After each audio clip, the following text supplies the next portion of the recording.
बर्बरिक भीम के पुत्र घटोत्कच का पुत्र था। बर्बरिक युद्ध में अजय था। बर्बरिक के पास 3 ऐसे बाण थे जिसके केवल एक बार से ही बड़े से बड़ा युद्ध समाप्त कर सकता था।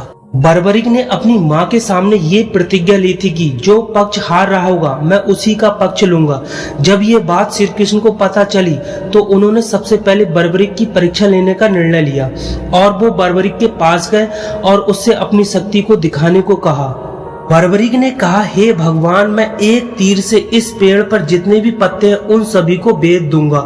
बर्बरिक ने एक तीर निकालकर धनुष पर चढ़ाया और मंत्र पढ़ते हुए तीर चला दिया। तीर ने पेड़ के सभी पत्तों को बेधना शुरू कर दिया। श्री कृष्ण जी ने बर्बरिक की परीक्षा लेने के लिए पेड़ का एक पत्ता तोड़कर अपने पैर के नीचे दबा लिया। बर्बरिक का तीर पेड़ के सारे पत्तों को बेधता हुआ श्री कृष्ण जी के पैर के ऊपर आ गया।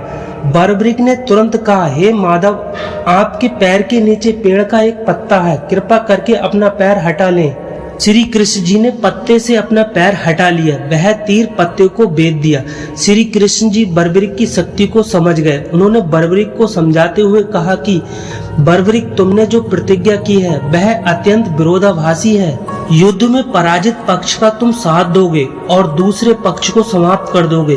फिर दूसरा पक्ष जो हार जाएगा तुम उसके पक्ष में चले जाओगे और पहले पक्ष को समाप्त कर दोगे। इस तरह से तुम सर्वनाश कर दोगे। बर्बरिक को ये बात समझ में आ गई। बर्बरिक ने कहा, हे माधव, अब बताइए मैं क्या करूं? मैं युद्ध में भाग लेने की प्रतिज्ञा लेकर आया हूँ। श्री कृष्ण ने कहा, हे बर्बरिक, मुझे तुम्हारा वध करना होगा। तब बर्बरिक ने कहा, हे मधुसूदन, आपके हाथों से मृत्यु पाकर मैं तो मोक्ष पा जाऊंगा, पर हे कर्णनिधान, मेरी परम इच्छा थी कि मैं महाभारत का युद्ध देखूं।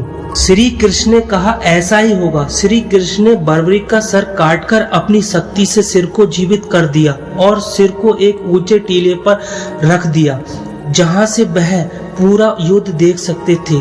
उस टीले से बर्बरिक ने महाभारत का पूरा युद्ध देखा।